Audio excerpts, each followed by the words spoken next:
So today we're going to be talking about different variations of squats. Now let's just start at the very beginning basics of squatting. So we squat. Why do we squat? The muscles that we're trying to target are our quads, our hamstrings, our glutes. Most of the time it's gluteus maximus, but we can pull in a little bit of the gluteus medius, and we'll talk about that more later. The other thing is your core. Your lower back muscles, you're definitely going to feel it with that, but you don't want to feel it too much. You also want to feel an engagement of your abdominal muscles as well. You want to keep your chest up a little bit more, and you also with your head, you don't want to be looking down when you're squatting. You also don't want to be protruding your neck when you're squatting. That's also awful for your neck. So try to keep your neck in this good neutral position. We call this a chin tuck. Tucking that chin back, or in the therapy world, we call it cervical retraction, if you're familiar with that. So let's start with a basic body weight squat.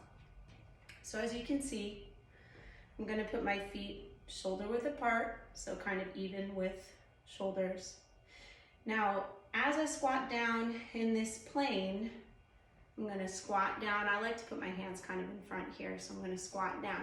Now look at my knees. It might be a little hard to see because of the black on black, but when you squat down, you want your knees to be kind of over your toes, okay? Now you don't want your knees to be all the way out. You definitely don't want your knees to be squinting in. That can cause excessive stress on your knees, and that's where a lot of people run into knee pain and even ankle pain up and down the kinetic chain. So feet shoulder width apart, nice and even over your toes as you squat down. Now you can see I come out just a little bit. I don't go in, I come out just a little bit to activate at my hips, but I don't excessively turn outwards. Now the other thing we want to talk about with your knees, I said over your toes. Well, I didn't mean over your toes this way, because you're just putting a ton of stress on your knees, putting nothing, you're not activating your glutes, you're putting a ton of stress on your lower back. So the proper way to squat, again, feet shoulder width apart. We don't want to be putting weight on our toes. We actually want to put weight more on our heels, almost like you're lifting your toes up. You want to feel like when you squat down that you're almost falling backwards to get that balance. That way you engage your core, you engage your glutes, you're dipping down back behind you, and then you're coming back up. One more thing about that, where you are in space, try to think about having a chair behind you, as if you're going to sit back in a chair. Sometimes that'll prompt you better to stick your bottom back before you start bending your knees down, okay?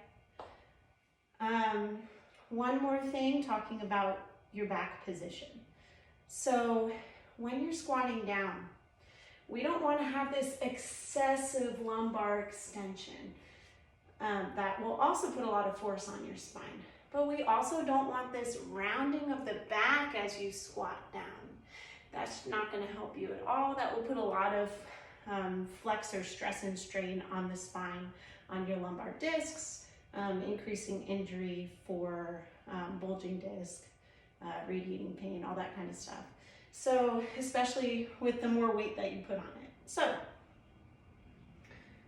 keeping that back nice and straight, keeping your chest up but not over excessively stretching up, keeping your head forward, keeping the weight on your heels, hips back, squat down to about parallel. I would say don't go any lower than that, and then come back up. The issue with going lower than parallel, it has to do with the position that your spine is in. As you come down lower, if you go past here, we call it kind of a butt wink. Your butt kind of like comes down, and then you go into excessive lumbar flexion to cause that movement to occur. So no excessive deep squatting here. just a regular body weight squat. As you come back up from the squat, squeeze your butt cheeks together. That way we're really activating those muscles and we know that we're using those. So now that we have the basics of a body weight squat done, now we can move on to different variation of squatting. And I will write these into some of your training plans.